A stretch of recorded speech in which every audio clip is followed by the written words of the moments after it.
Praise be Jesus Christ and Mary Immaculate. Welcome to this fourth Sunday of Easter. We're going to read from the Gospel of John, chapter 10, verses 11 through 18, a very well-known and beloved image of Jesus as the Good Shepherd. The image of Jesus as the Good Shepherd is undoubtedly one of the most well-known and beloved image of Jesus by all Christians. However, we must ask ourselves why this image that is so romantically and ideatically provokes the anger of the listeners to Jesus and provokes the anger of his listeners to the point that the Jewish authorities at the end of Jesus' speech think that Jesus has a demon, that he's possessed, and that he's crazy, and they want to actually stone him to death. Let us examine what the evangelist writes to us in this 10th chapter of John, starting with verse 11. Jesus presents himself and reveals himself with the words, "I am the Good Shepherd." The terms "I am" is the affirmation of the name of God. It is the response that God gave to the well-known episode of the burning bush when Moses approached him and asked him, "Who is sending me?" This "I am" does not indicate the name in the sense of identifying God, which cannot define the reality of who God is, but it describes God's activity. And what is God's activity? He is always stood by the side of his people. He is always found in the midst of his people. He is always walking alongside his people. He is always with and in the people.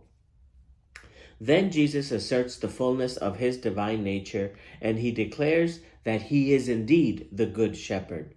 And the evangelist does not use the Greek term that indicates the goodness of the shepherd, as if he's a good shepherd doing a good work and he's very proficient at it, but it speaks about his uniqueness.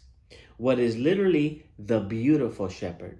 He is the shepherd because he is good, because he is beautiful, because he is excellent, which signifies an excellent shepherd. He is the awaited one who surpasses all those who claim to be shepherds. And this is why the authorities are alarmed, because they understand that Jesus is now claiming to be the sole shepherd of his people, of his flock. Other shepherds are no longer needed. How can Jesus, the Good Shepherd, be recognized? And what sets him apart from the others?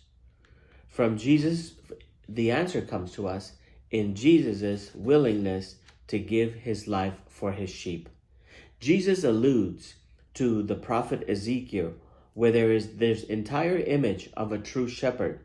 But in Ezekiel, the image of the shepherd is the one that only cares for the flock, watches over the flock. But here, the action of the Good Shepherd, who is Jesus, is not only that he cares for his sheep, but he gives his life for the sheep. Therefore, Jesus reveals himself as the one who continually lays down his life for his sheep. Then Jesus speaks of those that he does not recognize as shepherds. He doesn't even say that they're bad shepherds or that they're mediocre shepherds or that they're okay shepherds. He calls them mercenaries. And who are the mercenaries? They are the ones who perform their duties not out of love or generosity, but out of convenience and self-interest.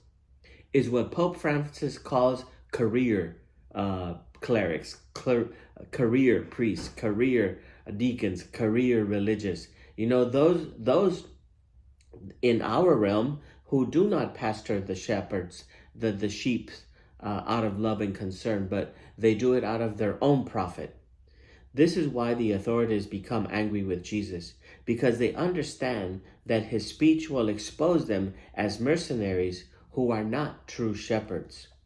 And what does the mercenary do? How do they operate? They see the wolf coming and they abandon the sheep.